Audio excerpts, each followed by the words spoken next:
Yo mga idol, kamusta? Sports Talk PH nga pala. Ang update kay Casimero, pag-usapan natin yan mga idol. Ngunit bago ang lahat ay huwag kakalimutang mag-subscribe at i-click ang notification bell button for more sports talk. So tila nagkagulo nga po ngayon sa Philippine boxing community matapos ipasilip ng former 3 Division World Champion Angas ng Pinas General Casimero sa kanilang official Facebook page ang litrato kung saan makikita na nakipag-meeting sila ng kanyang kapatid na si Jason sa former Ilocos Sur Governor Chavit Singson. Dito ay may caption ang post na ang immortal umano ay hindi umaasa sa swerte. Let's go Ninong Chavit.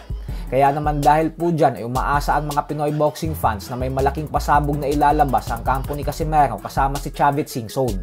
Lalo pat alam naman nating lahat na isa si Chavit sa pinakamaimpluwensyang tao sa buong Pilipinas. Bukod dyan ay kilala si Chavit na mahilig talaga sa boxing, kung saan isa ito sa mga taong tumulong sa ating pambansang kamauman ni Pacquiao noong nagsisimula pa lamang ito sa pagboboxing. Isa din si Chavit sa mga gumawa ng paraan upang maikasa ang fight of the century sa pagitan ni Pacquiao at Floyd Mayweather Jr. Kaya naman hindi talaga nagkamali ng nilapitan na tao si Casimero sa sitwasyon na ito. Lalo pat alam naman nating lahat na malaki ang posibilidad na bitawan na siya ng kanyang Japanese promoter na si Masayuki Ito. Gawa ng isang taong suspendido ang Angas ng Pinas sa Japan matapos nitong mabigong makuha ang tamang timbang sa huling laban niya kontra kay Saul Sanchez nitong nakalipas na buwan lamang. Bukod dyan ay sinusubukan din ngayon ni Chavit dalhin sa Pilipinas ang current WBO Super Featherweight World Champion Emmanuel Navarrete para depensahan nito ang kanyang titulo kontra sa ating matibay na pambato na si Charlie Suarez dito mismo sa bansa natin.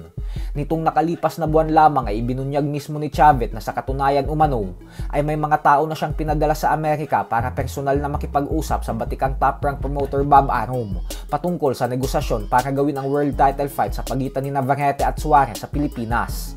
Kaya naman dahil sa impluwensya at lakas ni Chavit Singson ay isang magandang balita po talaga ito para sa mga diehard fans ng Angas ng Pinas. Sa kabilang banda naman mga idol ay patuloy pa din nga po ang walang tigil na mga banat ng former world champion and Hall of Fame fighter Timothy Bradley Jr. sa current undefeated WBA lightweight world champion Gervonta Tank Davis. Ayon kay Bradley ay wala daw talaga siyang bilib kay Davis dahil sa katunayan umano ay wala daw talagang bilang ang mga tinatalo nitong boksingero. At kung may mga bigating fighters man daw itong nilalabanan ay galing sa mga mabababang timbang ang mga ito at kanyang ginigipit at papaakyatin sa dibisyon niya para lamang labanan siya. Dahilan kung bakit ang dali lang umanong in-knockout para kay Davis ng kanyang mga katunggali. Katulad na lang umano ng paparating nitong laban kontra sa current WBA Super Featherweight World Champion Lamont Roach Jr. na aakyat ng isang dibisyon para labanan si Davis sa susunod na buwan. Habang yung kay Ryan Garcia naman umano ay nilagyan ni Davis ng rehydration clause dahilan kung bakit pigang-piga at walang lakas si Garcia sa gabi ng kanilang laban. Giit ni Bradley na bulag daw ang mga fans kasi hindi nila nakikita ang mga panggugulang na ito ni Davis para lamang magmukha itong malakas sa ibabaw ng lona. So hanggang dito na lang po muna tayo mga idol.